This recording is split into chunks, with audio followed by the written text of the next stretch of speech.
حضرت ہارون علیہ السلام حضرت موسیٰ علیہ السلام کے بڑے بھائی تھے اور ان کے والد کا نام عمران تھا۔ حضرت موسیٰ علیہ السلام کو اللہ تعالیٰ نے بنی اسرائیل کی طرف نبی بنا کر بھیجا۔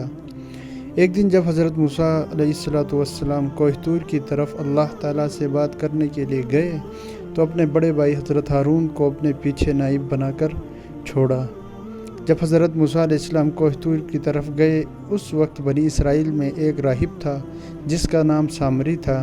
اس نے مٹی سے ایک بچھڑا بنایا اور وہ بچھڑا بولنے لگا۔ جب بنی اسرائیل کے لوگوں نے دیکھا کہ بچھڑا بولنے لگا ہے تو اس کی پوجا کرنے لگے۔ درحقیقت سامری ایک راہب تھا اور روحانی اور نفسیاتی علم سے واقف تھا، اسی لیے اس نے ایک دن حضرت جبرائیل علیہ السلام کو حضرت موسیٰ کے پاس آتے دیکھا تھا۔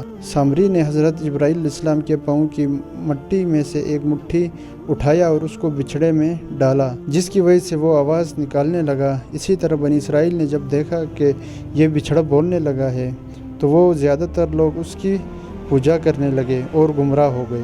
حضرت موسیٰ علیہ السلام جب کوہ طور سے واپس آ گئے اور اپنی قوم کو اس طرح گمراہ ہوتے دیکھا تو اپنے بھائی حضرت ہارون علیہ السلام کی داڑھی پکڑی اور کہنے لگا، اے ہارون، تمہیں کس چیز نے روکا؟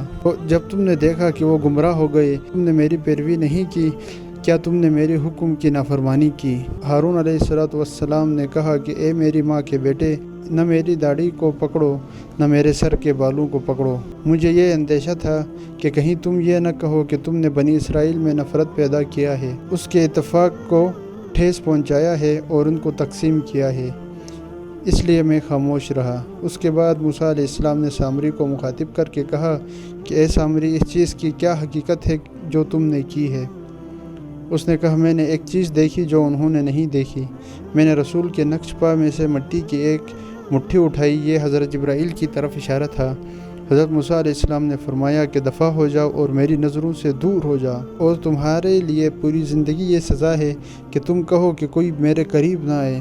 اور اس کو ایسی بیماری لگی کہ اگر کوئی شخص اس کے قریب جاتا تو ان دونوں کو سخت بخار چڑھتا، اس لیے ساری زندگی وہ اکیلا رہا۔ حضرت موسیٰ علیہ السلام نے اس کے بچھڑے کو جلا دیا اور اس کے رخ کو دریا میں پھینک دیا۔ یوں بنی اسرائیل ایک بہت بڑے فتنے سے بچ گئے۔ اسی طرح آج کل ہمارے دور میں بھی فتنے ہیں۔ اللہ تعالی ہمیں بھی ان فتنوں سے دور رکھے اور سیدھے راستے پر چلنے کی توفیق عطا فرمائے۔